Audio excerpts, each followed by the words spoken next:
On the day the earth groaned under the weight of giants, one named Mahweh, his voice a trembling rockslide, sought out the lone figure of Enoch. Amidst a vast, desolate landscape under a perpetually gray sky, the colossal being approached the prophet, a stark contrast of immense power and profound desperation.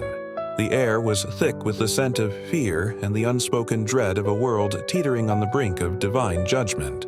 The giants, whose hubris had once shaken the very foundations of the heavens, now felt the chilling gaze of their Creator turning away from them, and their pride had crumbled into a desperate plea for intercession. "Speak to the heavens for us," he begged, his colossal form bent in a gesture of supplication that seemed unnatural for a being of his stature.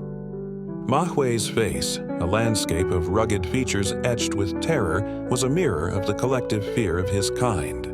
He gestured towards the silent heavens, his massive hands trembling. "Ask for mercy." He implored Enoch to carry their petition for forgiveness, to be the bridge between their corrupted world and the divine authority they had so grievously offended. The giants had dreamed of their own destruction, of a future written in fire and water, and now they placed their final, fleeting hope in the words of a mortal man. Enoch, standing firm against the giant's overwhelming presence, turned his gaze to the empty, silent sky.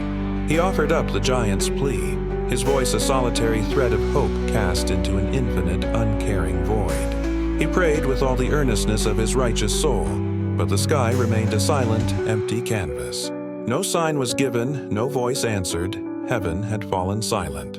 With a heavy heart and sorrowful eyes, Enoch looked back at the giant, the unspoken answer hanging between them more devastating than any spoken word. Their fate was sealed. Despair, once it took root, quickly turned to madness. The giants, realizing all hope was lost, turned their rage and terror upon each other in a final, cataclysmic battle. As they tore their own world apart, dark storm clouds gathered, a divine fury mirroring their own.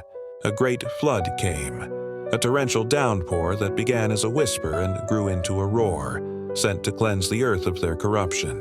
The might of the giants, their immense strength and towering forms, was no match for the rising waters that swept them away, their final roars swallowed by the deluge. From a high mountaintop, a lone peak that had become an arc of stone, Enoch witnessed the dawn of a new, quiet world. The floodwaters receded, revealing a landscape washed clean, pristine under a sun breaking through the clouds for the first time in an age. Their roars were silenced forever, their colossal footsteps erased from the memory of the soil. A new age for humanity, born from the waters of judgment and the promise of a second chance, would now begin.